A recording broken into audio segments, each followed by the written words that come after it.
Bismillahirrahmanirrahim. Assalamu alaikum. Students, I hope you all will be fine and safe. Students, the verb make. It's important to know how to use verb make and in which situations you use it. So let's start today's video.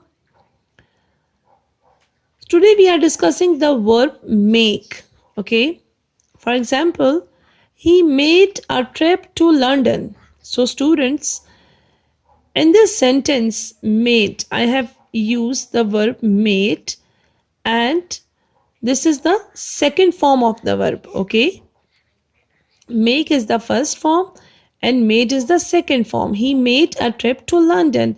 So I have used simple past tense. Another example. Sana has made that trip many times. Has made, as you can see, has made is present perfect tense. In present perfect tense, I have used third form of the verb, or we can say it's past participle.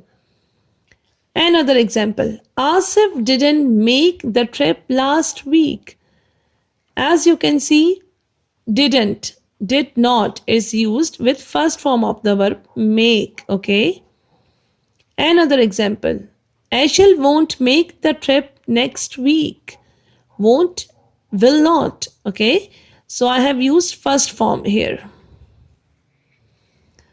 Students, we use the verb make with these words. For example, make money, make time.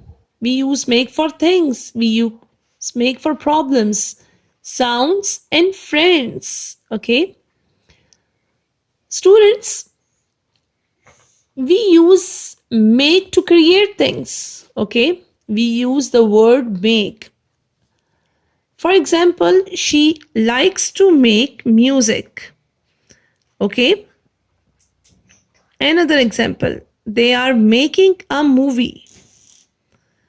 Sana is making a video. Another example, the kids made a snowman. Students, in these examples, make is used to create something. Okay. She likes to make music. Look, likes. This is simple present tense. They are making a movie. This is present continuous tense. Sana is making a video. Again, present continuous tense. The kids made a snowman. Simple past tense is used. Look, I have used second form of the make. All right. As you know, make is the first form. Made is the second form. Again, made is past participle and making is the present participle. All right. So students,